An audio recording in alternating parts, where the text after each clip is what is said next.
Je vais vous parler des corridors écologiques, les corridors écologiques urbains en particulier. C'est quelque chose qui m'intéresse énormément beaucoup, de par mon parcours en écologie.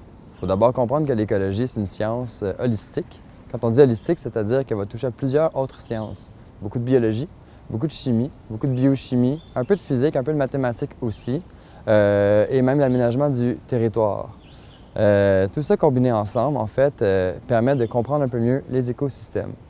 Avec mon parcours, j'ai eu la chance de découvrir d'autres corridors écologiques à travers le monde avec des projets d'écologie sans frontières ou encore j'ai pu en voir des très beaux ici au Québec, par exemple le corridor écologique qui est le corridor appalachien. Ce qui m'intéresse en tant que spécialiste de la biodiversité urbaine, c'est de favoriser des corridors écologiques en plein cœur de la ville. C'est-à-dire, qu'est-ce qu'un corridor écologique? C'est en fait un corridor, comme on l'imagine dans une maison, mais qui va relier des parcs ou des espaces verts entre eux. On peut se mettre à la place d'un renard, par exemple, qui désirait partir du Mont-Royal, se diriger vers un plus grand parc ou un plus petit parc en périphérie de la ville. Pour le faire, il va devoir traverser la ville, des routes et avec des voitures. Idéalement, on va essayer de créer des petits corridors, donc rendre ça un peu plus attrayant et intéressant pour les animaux. On va mettre des plantes, on va changer un peu le sol, on va mettre de la terre, et ainsi de suite. Les animaux vont pouvoir se déplacer de parc en parc. On demeure quand même en ville, mais pour ces animaux-là, ça devient beaucoup plus facile de se déplacer. Un corridor écologique, je vous parle de la faune, les animaux, mais aussi ça peut être pour la flore.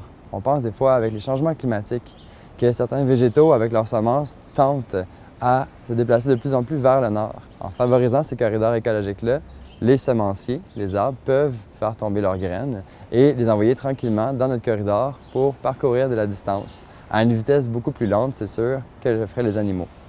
Je vous ai parlé des renards, les corridors écologiques, ça peut être aussi pour les insectes, pour les petits pollinisateurs qui nous entourent. Pour eux, être sur le Mont-Royal, c'est une richesse. S'ils désirent diversifier leur alimentation, peut-être qu'ils vont désirer aller ailleurs dans d'autres boisés. Pour le faire, encore une fois, avec ces corridors-là, un insecte a de la facilité à se déplacer de fleur en fleur pour ensuite se déplacer dans un nouveau parc en favorisant cette connexion-là. En fait, on améliore et on bonifie la biodiversité des autres parcs alentours en utilisant le Mont-Royal comme un puits de biodiversité. C'est à peu près ça, en fait, pour la biodiversité et pour les corridors écologiques. J'espère que vous en avez appris un peu plus.